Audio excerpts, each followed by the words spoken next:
Ma'asyiral muslimin rahimakumullah, setelah tahun ke-10 itu mulailah dakwah keluar kota. Kalau sebelumnya dakwah itu cuma di dalam kota, setelah tahun ke-10 dakwah keluar kota. Kemana Nabi SAW? Ke Taif. Berangkat ke Taif karena penduduk Mekah sudah tidak menerima keberadaan Nabi SAW. Ini setelah menikah dengan Saudah. Disebut oleh para ulama, Nabi berangkat ke Taif itu pada bulan Syawal. Menikah bulan Syawal sama Saudah, berangkat ke Taif bulan Syawal. Karena ini waktunya berdakwah. Beliau tinggalkan Mekah, berangkat ke Taif.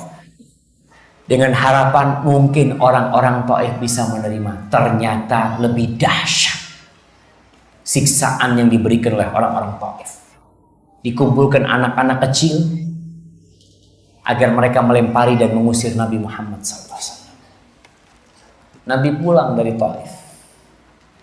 Di tengah jalan Allah kirim sebagian bangsa jin yang masuk Islam.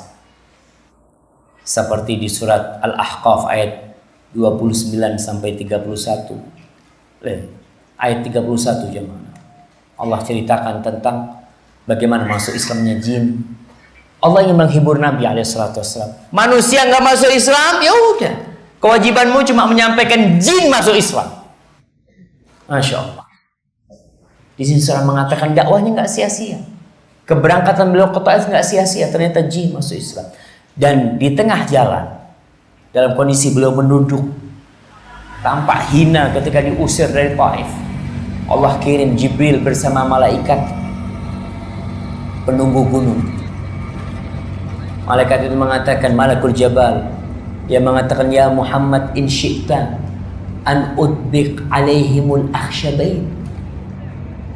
Kalau kau berkehendak, wahai Muhammad sallallahu alaihi wasallam, aku akan timpakan 2 gunung kepada penduduk Mekah, bukan kepada penduduk Taif yang rajin, kepada penduduk Mekah 2 gunung itu. Karena yang menyebabkan keluarnya Nabi SAW dari Mekah ke Taif itu penduduk Mekah.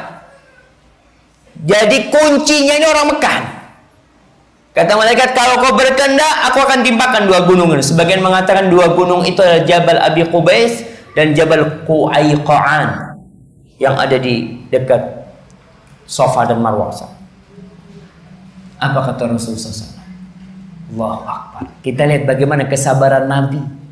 Udah disiksa sama kaumnya, udah diusir, bahkan sebagian sahabatnya dibantai, beliau masih optimis. Tidak, jangan.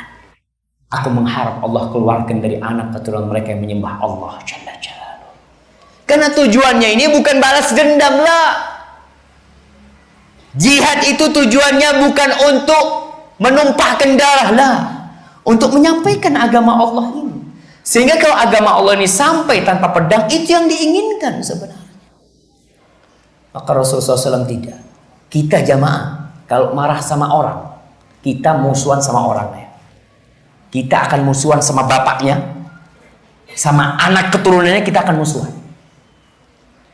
Tapi Nabi SAW bermusuhan sama bapak-bapaknya, beliau berharap anak keturunan mereka jadi anak-anak yang soleh. Maka kita perlu belajar dari Nabi SAW. Jangan sampai kebencian kita sama satu orang, ini kadang-kala urusan silaturahim ya. Orang kalau satu kerabat kadang-kala ada masalah, itu sama keponaannya nggak nyapa, keponaannya sama aminnya nggak nyapa. Padahal yang ada masalah bapak sama bapak. Tapi sampai anak keturunannya, na'udzubillah. Belajar, kita harus sabar ketika bergaul dengan manusia.